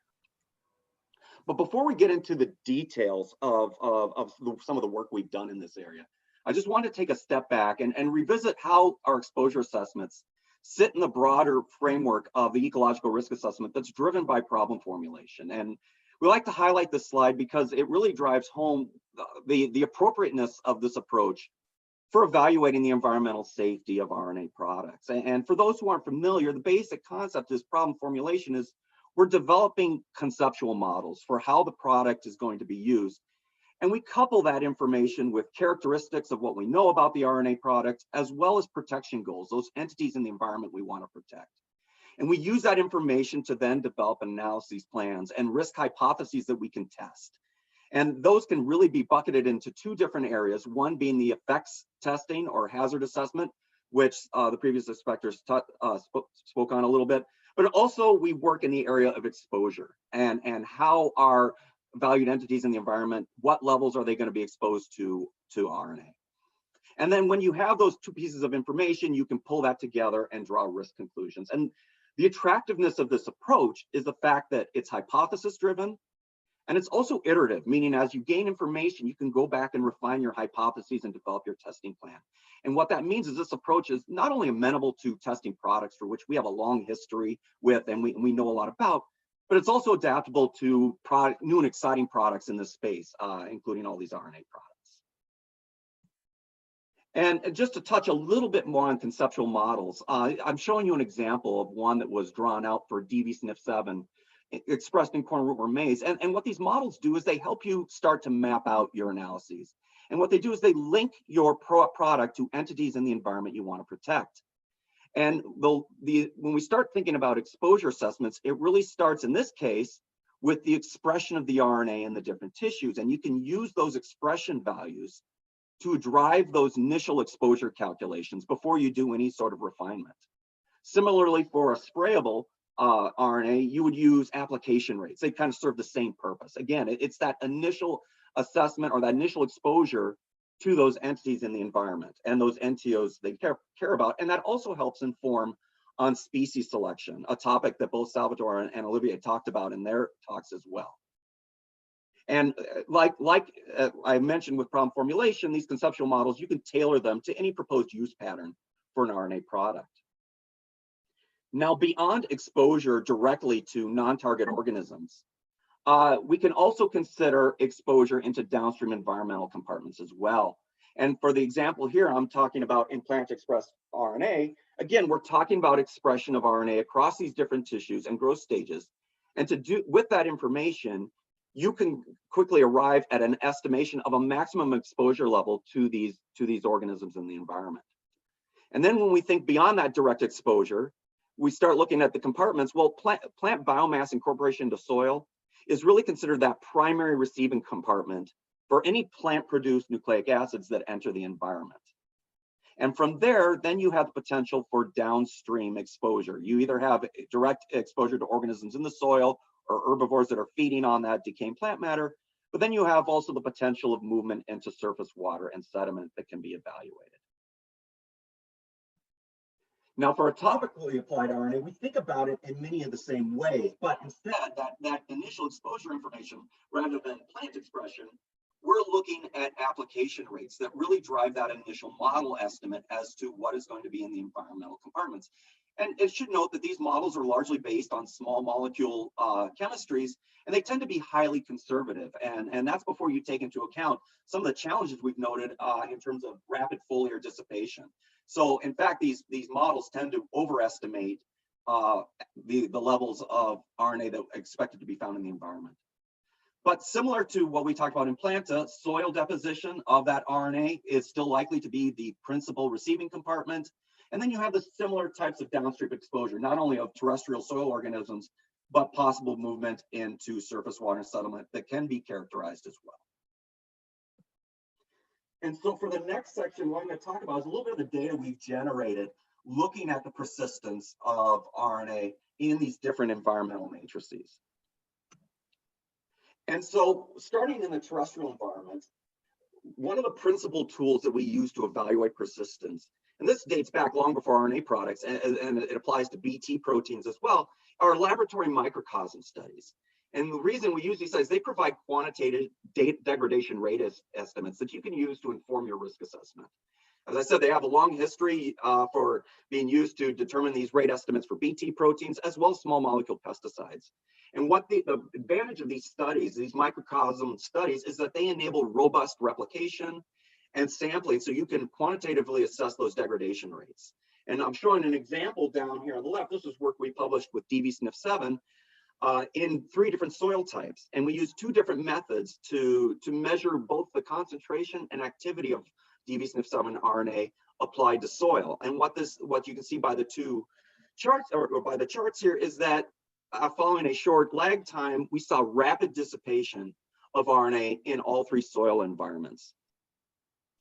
And follow-up work working with other molecules of different size and structure, we showed comparably rapid dissipation. And what that told us is that when dealing with naked RNA, the rapid dissipation kinetics that we see in soil are largely independent of dose, RNA structure, sequence, and sequence length. And so what we conclude from this is that naked double-strand RNA is inherently labile in soil, but it's important to take into account that any modifications as a technology developer that you'd make to double-strand RNA or formulations that you take to promote stability in the environment, those may require additional studies to help determine what those effects would have on the degradation rates and how that would affect potential exposure to non-target organisms. When we moved from the terrestrial environment, we did additional work to consider the potential exposure to aquatic non-target organisms as well. And what I'm showing you on the left is work we did to consider what happens to implanta expressed double-stranded RNA when that tissue enters an aquatic environment. Think about post-harvest tissue and wind blowing tissue into an adjacent waterway. That's the type of exposure scenario this experiment was meant to address. And what this experiment was, we essentially took freshwater sediment microcosms and put late season tissue expressing DV-SNF RNA into those microcosms and measured the amount of RNA in that tissue over time. And what you see was within a matter of days, there was a rapid decline in double-stranded RNA in that maize tissue, and such that it was undetectable after day 4. Now, on the way this experiment was constructed, we were unable to actually measure quantifiable amounts of RNA in the sediment or water environment, so that had to be assessed independently. And that's shown work that we published on the right there, where we developed freshwater sediment microcosms, and we spiked in vitro transcribed DV-SNF7 RNA. And in both cases, these sediment systems, what you observed was that largely that the RNA partitioned to the water phase, and that there was rapid dissipation and declining concentrations after about 2 days of exposure. And so what happens when you take all this information that we generated on DV-SNF7 implanta together, and how does that tell us about potential exposure to non-target organisms in the environment? So if you start with the terrestrial environment, and if you consider the relatively low expression, DV-SNF7 is expressed in the low parts per billion in MON 87411 maize tissue. When you incorporate that into maize, you're in the low parts per trillion concentration. So you're starting at very low concentrations in soil. And then you also have rapid dissipation, a DT50 here I'm showing you about just over a day. And what that means is, 1, there's very minimal exposure to soil organisms and it's at very low levels. And 2, you're very unlikely to have any significant transport through soil to adjacent waterways. There's just not enough of it there, and it's dissipating or very rapidly. When we think about exposure to aquatic environments, another route of exposure from maize in particular, because it's a wind-pollinated plant, is through pollen. But in this case, DV-SNF7 is not produced at detectable levels in pollen, so that's not a significant route of exposure either. And so really the only exposure you're left with is this blown tissue, this post-season tissue that can be blown into an adjacent waterway. And we addressed that through the 2 studies that I showed before. Again, after 14 days, that DV-SNF7 is not detectable in tissues, and that 14 days is an important window for aquatic assessments, because when tissue, any kind of litter enters an aquatic stream, nothing really happens to it for really a couple of weeks, because it needs to be conditioned. It needs to be colonized by the resident microbial communities, abraded, so that it becomes amenable and palatable to macroinvertebrates in that aquatic environment. And that takes a period of weeks to months. And so that 2 weeks is an important interval. And what that means is there's really minimal exposure to those first macroinvertebrates that are consuming that tissue. And then if you assume that all of that RNA in that tissue dissipated immediately into the water column and there was no degradation, you can use standard recognized aquatic models for exposure. And in doing so, we end up with very, very low concentrations in the water column. And there I'm showing a margin of exposure. And that's based not on activity of any specific aquatic organism, but rather we're using a most sensitive species approach, using the target pest as a point estimate for toxicity. And you see that the levels in the environment are much lower than those needed to elicit effect in a sensitive species. And that's even before you account for rapid dissipation. And so what this story does is it tells us really from an exposure standpoint, the DB7 RNA posed minimal risk to soil and aquatic organisms. And so for the last little bit, I want to spend some time talking about the work we've done on foliar application and the considerations that come into play when thinking about an ecological risk assessment. And so one of the factors that when you think about how we're seeing rapid dissipation of RNA in the environment and those components that make it attractive from an environmental standpoint, it does pose challenges from a formulation and a product development standpoint, as it was highlighted by the previous speaker. And there's an example shown here of a very simple experiment done on tomato where we sprayed a double-stranded RNA and did a foliar application, both in the controlled environment and in the field. And on the left, you can see that when we looked at foliar concentrations with the double-stranded RNA in a controlled environment, those concentrations remained quite stable throughout the course of the experiment. We're looking at day post application, and out to 10 days, we saw very good stability. But you take that same molecule and you do the same application in the same plant out in the field, and we see now a very rapid decline. At 2 application rates, we saw a rapid decline in foliar concentrations of RNA with an estimated half-life of about 1.5 days, similar to what we see in other environmental compartments. This experiment was further confirmed with a separate trials that we conducted in soybean. And these were field trials in which we took 100 base pair double-stranded RNA formulated minimally in a silhouette formulation and sprayed at the given application rate. And we tested 2 different spray regimes shown by in the legend on the chart on the right at the growth stages of the plants. And in either spray regime, what we observed is there was rapid decline in foliar concentration of the RNA. Again, you're seeing dissipation rates of less than a day there for a DT50, again, comparable to what we see in the environment. It's also important to note that negligible concentrations were observed in grain in the study as it was carried out. And what we inferred from that is that what we're seeing is minimal DSA RNA uptake and transport within the plant. And likely what we're seeing, based on what we know, is degradation on the foliar surface or dissipation. And so what are some of the causes when we start thinking about this RNA stability that we're seeing? And when you think about these open field trials, there's several potential routes that could be causing this instability. It could be photodegradation, degradation by resident microbes on the foliar surface or in the environment, as well as potential wash off, not only from rain, but also from dew as well. And so I'm going to talk about a little bit about the work we've done to look at a few of these.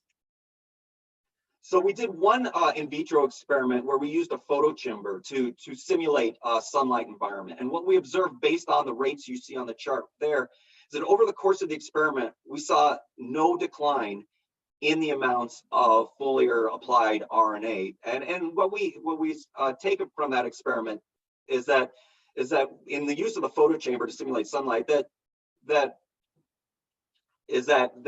sunlight does not appear to be a major contributor to the rapid dissipation that we're seeing. In another experiment we did, this was an outdoor experiment, we used a shade cloth to help protect the foliar application, not only from rain, but from dew as well. And in this case, what we did observe is that you can see on the chart on the right, that in the presence of a shade cloth, there was a significantly higher levels of concentration of foliar applied RNA found over the course of the experiment compared to the absence. And importantly, there was no dew formation formed underneath the plants on the shade cloth. And so that really supports the notion that moisture plays a significant role in conferring instability of dsRNA following a foliar application.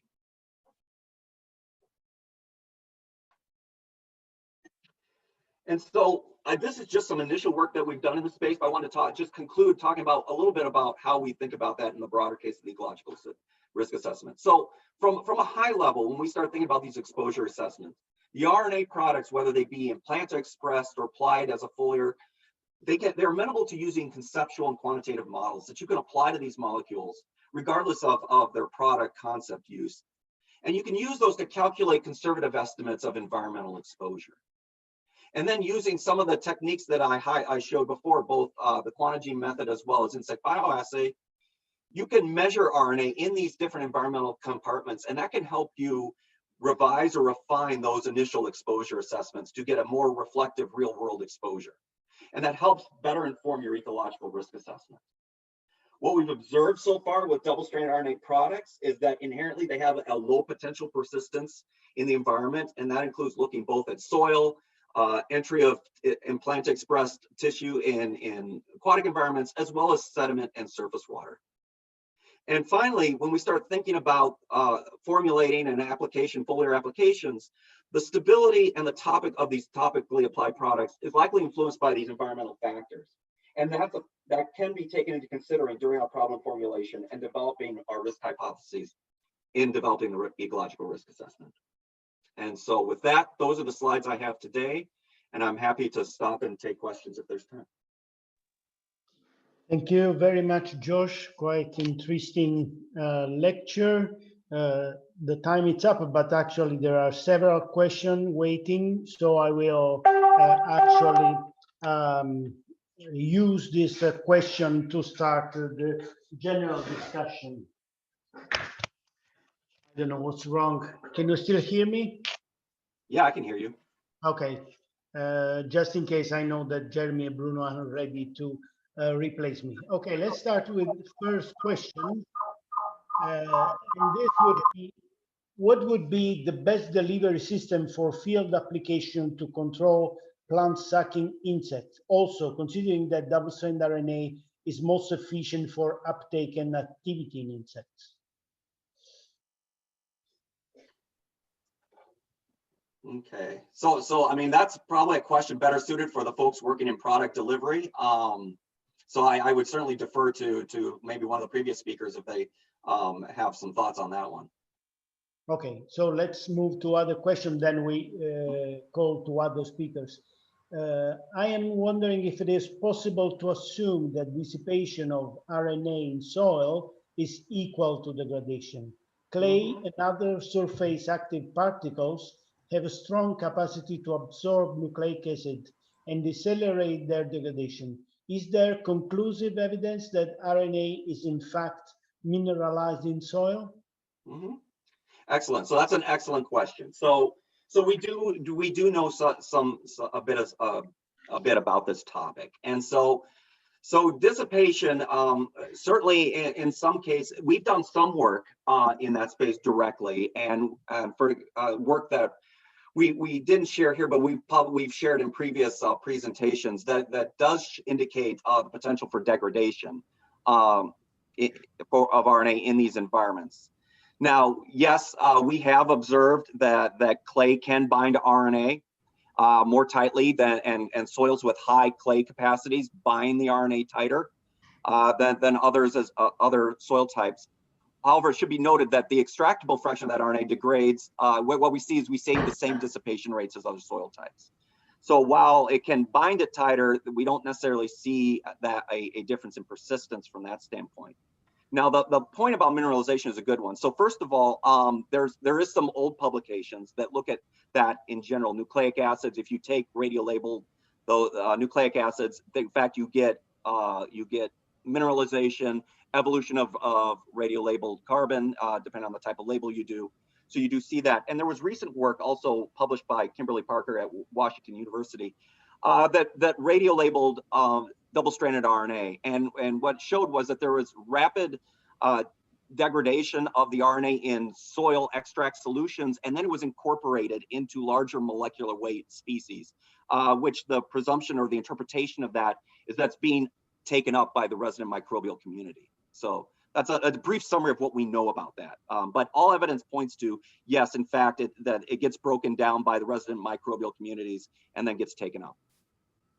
Okay, thanks. Next one is, that according to your, I think it's referring to the slide in which you had this plant under cover. So you think that protected cultivation could have a good benefit for double-stranded RNA products application? Right. So, I mean, certainly in the limited work that we've done in that space, I mean, certainly the controlled environment, you're eliminating a lot of those factors that I talked about, right? In terms of put possibilities in terms of factors that can degrade or cause RNA dissipation. So certainly, yes, that is one way to potentially alleviate those stressors.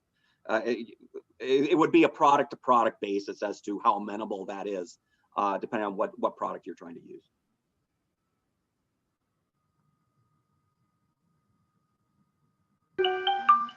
Okay, sorry, I see Salvatore disconnected. I don't see other question. Well, actually, this last question was my question because I'm working horticulture crops. So I think that it's really important to know if there is a possibility to use this type of product in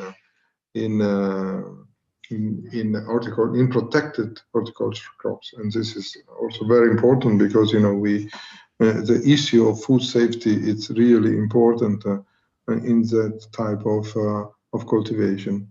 There is a last question on terms like dissipation, instability, degradation, or low potential for persistence. Describe different processes and should carefully be distinguished. Have you already answered to this question?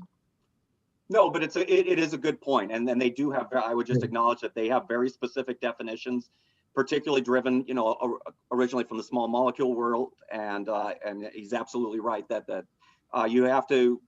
My general thought is when our experiments account for a loss, but we can't say exactly what the fate of that RNA is. We try to use the most conservative terminology, such as dissipation, in many regards. So I agree with that comment, and definitely it's an important one.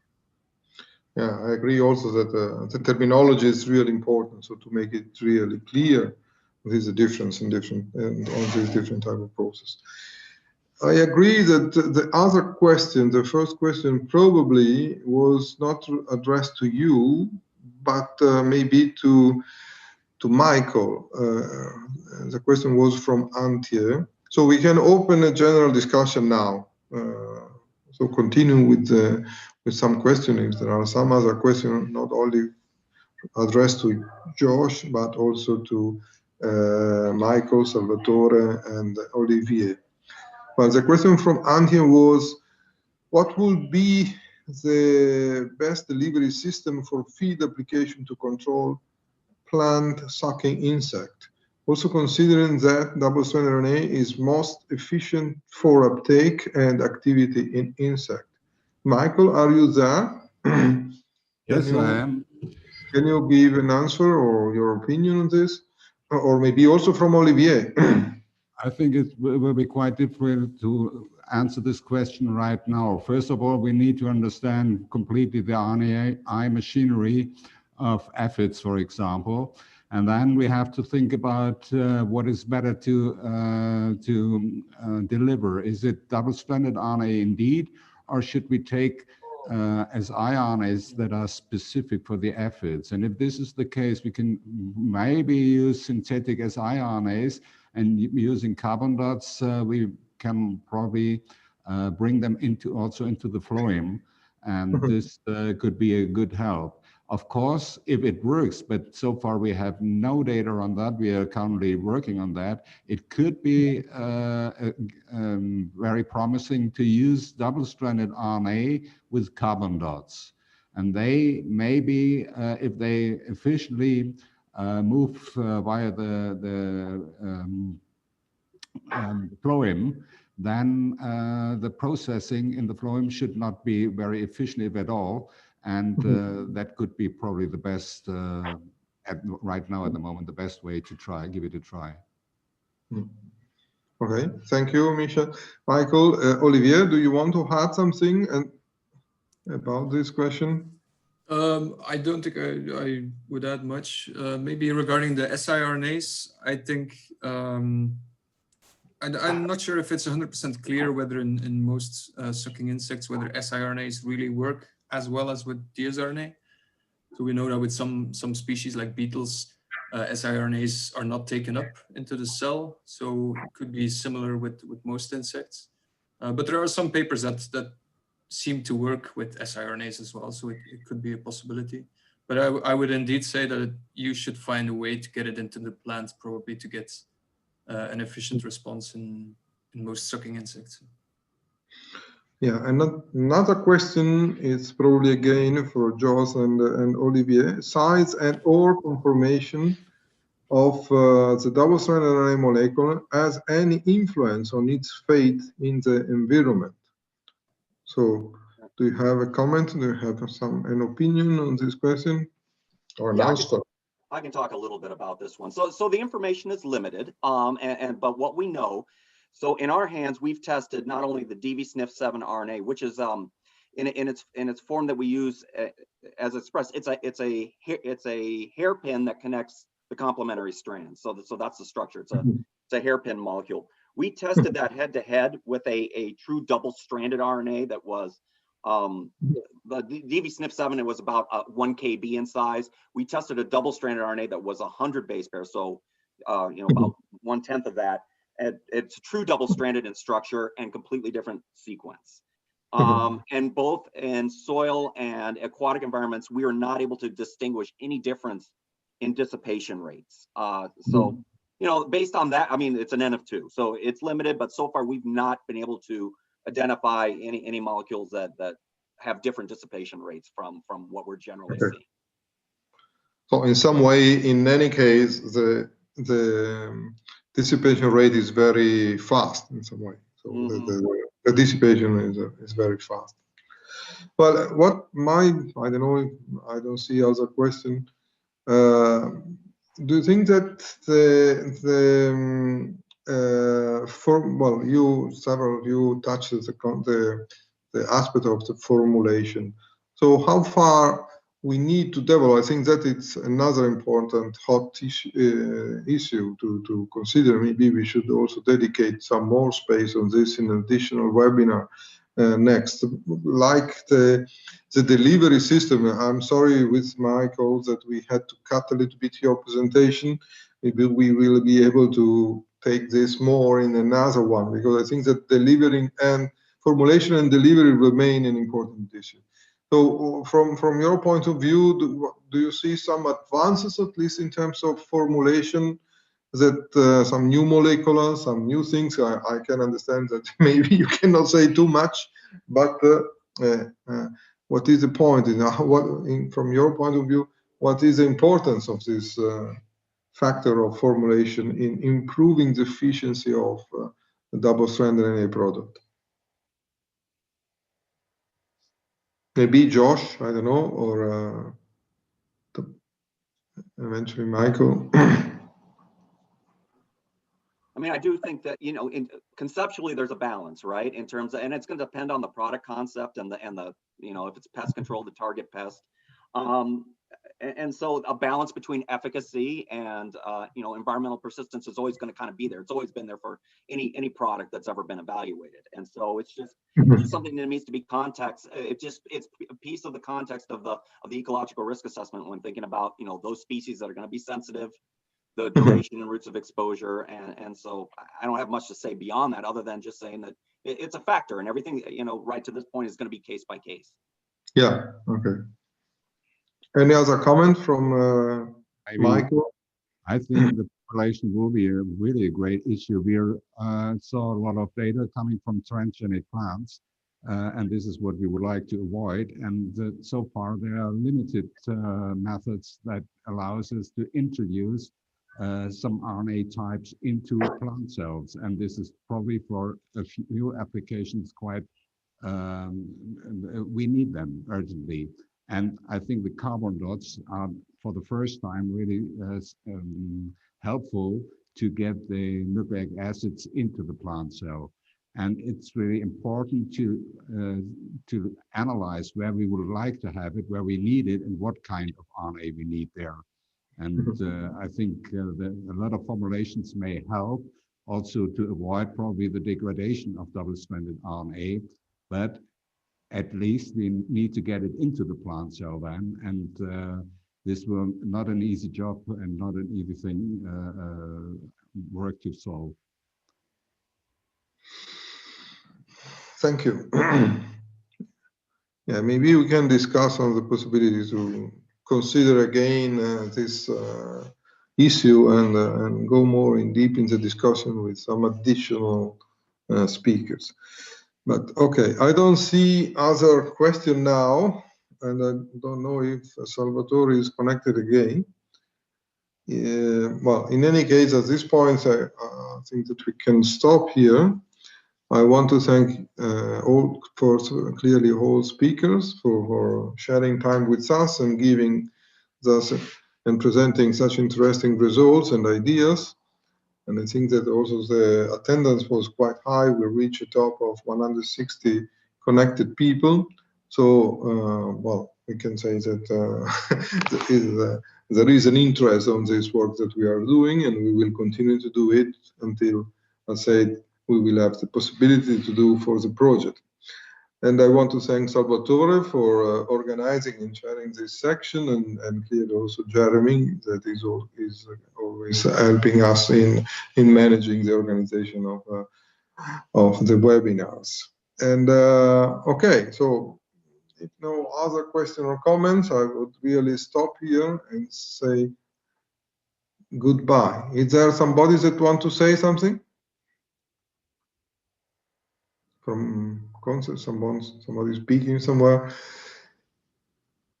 No. Okay, let's stop here. I want to thank you again, everybody, and have a nice evening, afternoon, and I hope to have you connected again next time, next week, next Monday at 4 p.m. the same time. And I will say that the issue of rules, it will be really important. So I hope to have people connected to follow the presentation. We have important people presenting important news, and I hope there will be also a nice discussion. Again, goodbye and thank you to all. I stop now the presentation and the discussion and the recording. Bye-bye. Bye.